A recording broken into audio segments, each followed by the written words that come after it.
You don't know what it feels like to be completely invisible until you're standing in a mansion with no one to call family. Michael Sullivan's voice was raw, his eyes heavy with years of loneliness and regret. For so long, his life had been a fortress of success and solitude, his heart locked behind walls that no one dared breach. But everything changed the night a frightened little girl appeared in his garage, a desperate warning trembling on her lips that shattered his carefully controlled world. That night, under the relentless Seattle rain, Michael felt something he hadn't in years: fear, hope, and a fierce determination swirling together like a storm threatening to break loose. This wasn't just about protecting a stranger anymore. It was about saving a part of himself he had long buried deep inside. If you think this story is just another tale of wealth and rescue, stay with me, because what happens next will shock you.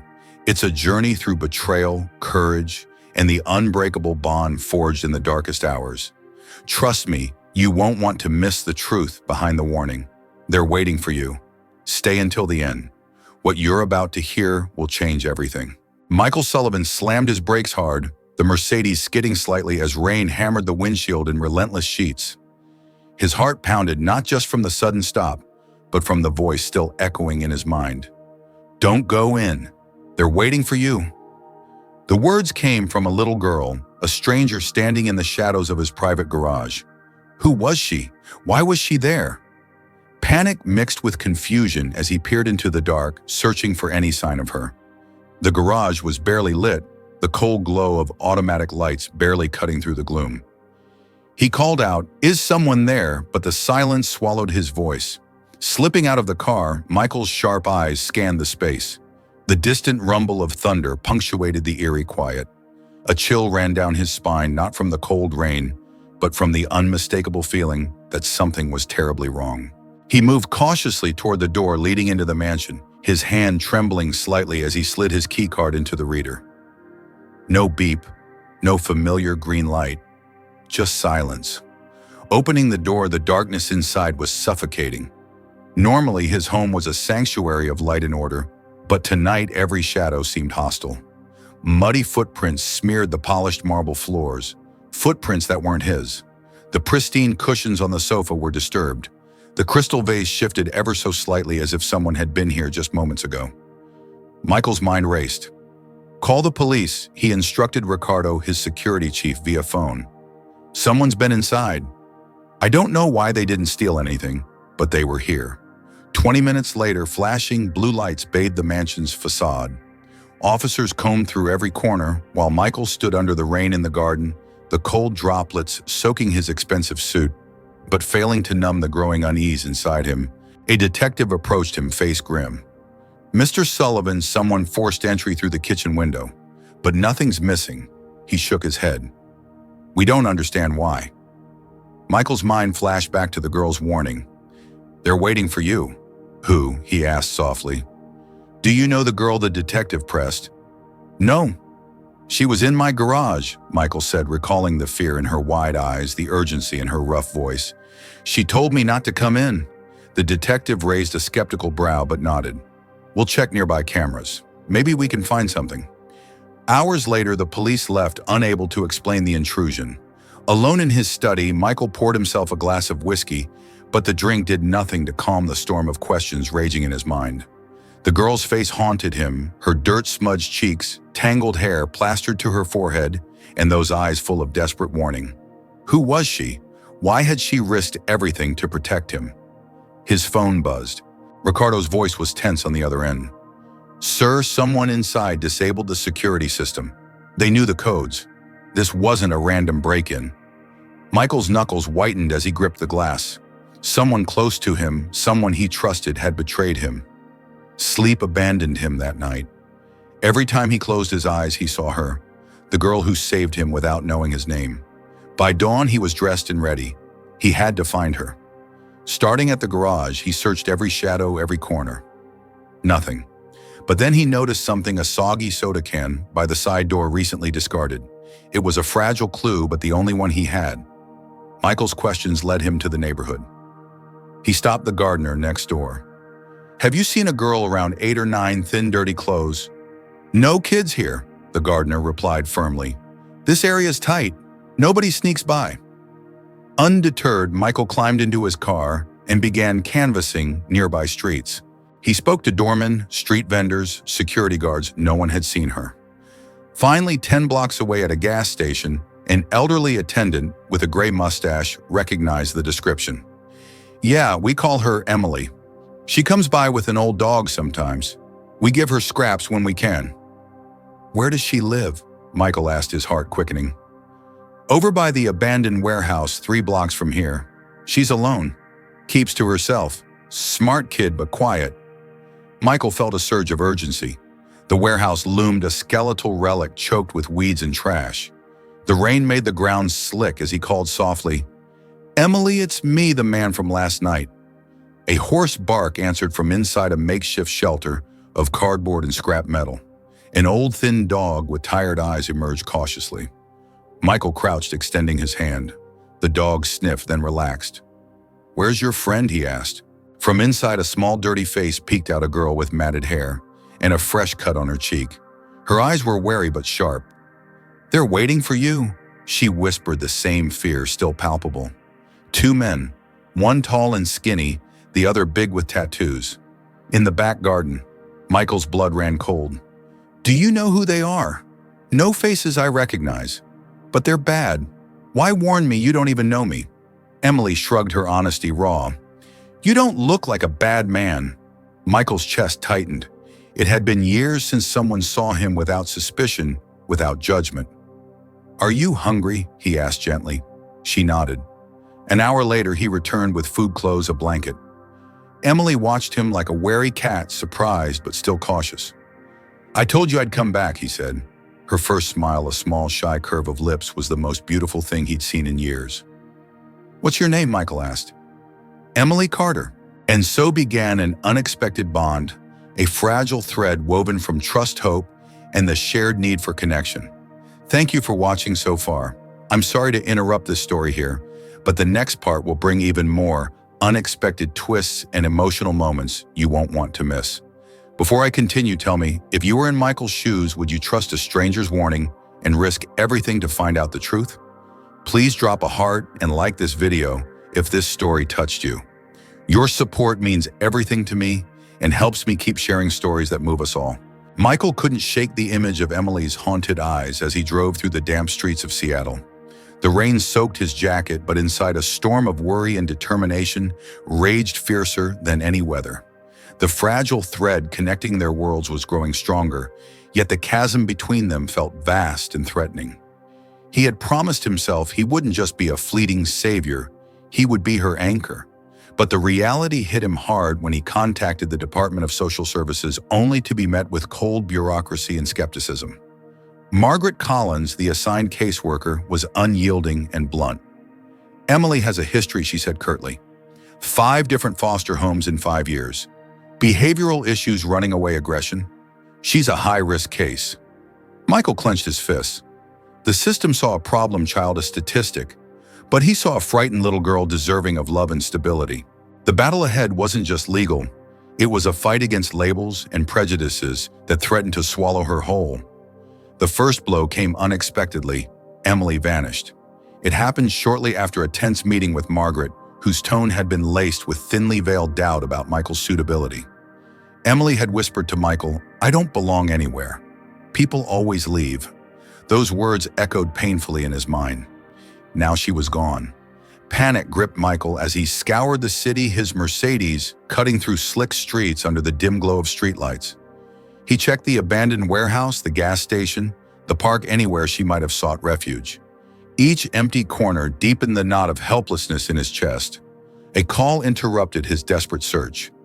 It was from an unknown number, a former social worker who had left the system under mysterious circumstances. "There's more going on," the voice warned. "Emily's case has attracted attention from people who want to exploit her background. You're stepping into dangerous territory." The warning both chilled and steeled Michael. He wasn't just fighting a system. Unseen adversaries lurked in the shadows, threatening Emily's safety and his own. When Michael finally found Emily huddled beneath a rain-slicked bus shelter, her eyes red and swollen from crying, she was barely holding on. Her small frame trembled as she pushed him away.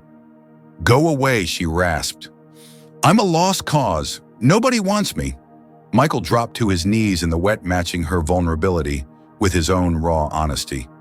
"Emily, you're not a lost cause. You've had to be stronger than most people twice your age. You fought to survive, and that makes you brave, not broken." Tears spilled down her cheeks as the weight of his words settled over her. "I'm scared," she admitted. "I don't trust anyone anymore." "I'm not just anyone," he said softly.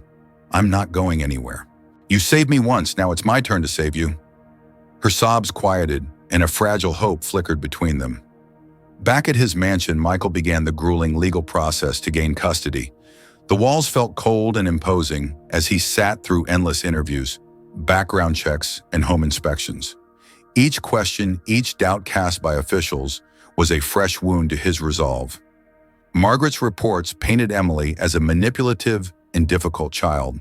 She warned that Michael's wealth might alienate Emily, further creating a gulf too wide to bridge. But Michael refused to believe their narrative. He knew the real Emily, the girl who smiled tentatively when he handed her a new book, who found joy watching old movies with him, who hugged Rusty, the ailing dog he had brought into their makeshift family. The strain began to show on both of them. Emily's trust wavered. At times she'd retreat into silence, or lash out, haunted by shadows of a past no child should carry. Michael wrestled with self-doubt. Was he enough? Could he truly give her the home she deserved? Then came the day that tested everything. A journalist reached out, sniffing around the story of the millionaire and the street kid. Michael wrestled with exposing their fragile truth to the world. Finally, he agreed, hoping the light might bring allies instead of judgment. The article hit headlines, stirring a storm of opinions. Support poured in from strangers moved by their story, but critics accused Michael of a publicity stunt. The media glare intensified the pressure on the legal proceedings. In the midst of chaos, Michael received a call from Judge Catherine Harper. She wanted to expedite the custody hearing, having reviewed the glowing reports from Emily's school and therapists. The day of the hearing arrived with a quiet tension. Emily sat beside Michael, clutching his hand tightly. The judge's chambers, unlike the cold offices they'd faced before, were warm and inviting. Catherine's gentle demeanor put Emily at ease, her questions probing not just facts but feelings. "Emily, do you feel safe with Michael?" the judge asked. Emily's voice was clear. "Yes. For the first time, I don't feel scared." Michael's heart swelled as he spoke of his love for Emily, the empty spaces she had filled in his life, the family they had become. But the judge raised a concern that echoed in Michael's mind. The vast gap between their worlds, the glittering wealth and the harsh streets. Could love alone bridge that divide? Could Emily adapt? Could Michael protect her from the ghosts lurking within both their pasts? "I'm prepared to face those challenges," Michael replied firmly. "Because what matters most is that Emily has a chance, a real chance to be a child." The judge nodded thoughtfully, promising a decision soon. Later that night, Emily found a worn envelope tucked beneath her pillow, a letter from her late mother. Words filled with hope, love, and belief in Emily's strength. The letter was a beacon, helping her confront her fears and accept the possibility of a new family. Michael, too, felt a shift. He presented Emily with a simple gold key, not just to his home, but a symbol of trust and freedom. "If you ever want to leave," he told her softly, "this key is yours. You choose to stay because you want to." Emily squeezed the key tightly, her smile radiant with newfound courage. "Thank you for sticking with us through this intense part of the story. I know it's a lot to take in, and I appreciate your patience. Now, I want to ask you, have you ever faced a moment where the system seemed to be against you, and you had to fight not just for yourself, but for someone you love? What gave you strength? If this story moved you, please drop a heart and like this video. Your support fuels these stories and keeps them alive. As the weeks turned into months, the fragile threads weaving Michael and Emily's lives together grew into an unbreakable bond. The endless legal battles, the moments of doubt, the sleepless nights, they all began to fade into the background as a new chapter unfolded. Emily's first day at school was a swirl of nerves and excitement. Holding Michael's hand tightly at the school gate, she glanced up at him with wide eyes. "What if they don't like me?" she whispered. Michael knelt down, looking into her eyes. "They will. You're smart, kind, and brave. And remember, I'm always right outside." Slowly, day by day, Emily blossomed. The teachers marveled at her quick mind and thirst for knowledge. Her laughter, once rare, now filled the house alongside Rusty's happy barks. But the true test awaited in the courtroom, where Judge Catherine Harper would decide their fate. The room was quiet but heavy with anticipation. Emily sat beside Michael, a flicker of nervousness crossing her face. The judge's questions were gentle yet probing. "Emily, what does it mean to you to have Michael as your father?" Emily's answer was clear, heartfelt. "It means someone finally believes in me, someone who wants me not because I'm perfect, but because I'm me."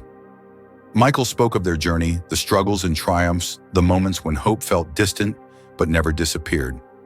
"I don't pretend this will be easy. There will be challenges, but love is stronger than any obstacle." Judge Harper paused, then spoke with warmth and resolve. "Michael, your commitment and Emily's progress have been remarkable. I'm confident you both are building the family Emily deserves." The official custody papers were signed in a small ceremony, simple but profound. Emily clutched the gold key Michael had given her, a symbol of freedom, choice, and belonging. Later that evening, as they sat around the dinner table, Emily shared her dreams. "I want to be a lawyer someday like Laura Bennett helped you. I want to help kids who don't have a voice." Michael smiled, pride swelling in his chest. Their journey from strangers to family was a testament to resilience, love, and the power of second chances. Emily was no longer the scared girl in the rain, but a bright light shining with hope. As Michael watched Emily tuck Rusty in for the night, he knew their story wasn't just about winning a fight, it was about healing wounds too deep for words and finding home in the hearts of another. Thank you for joining us on this emotional journey. Before we wrap up, I want to ask you two questions. What would you have done if you were in Michael's place, facing a battle to protect someone so fragile? Have you ever experienced a moment when love gave you the strength to overcome your darkest fears? I'd love to hear your thoughts. If you enjoyed this story, please comment "No Dark 3" below. If you think it could be better, comment "No but 1", and if it felt just okay, comment "No but 2". Also, tell me, where are you watching from? Your support by liking, dropping hearts, and sharing this video means the world to us and helps more stories like this reach those who need them. Thank you for being part of this family.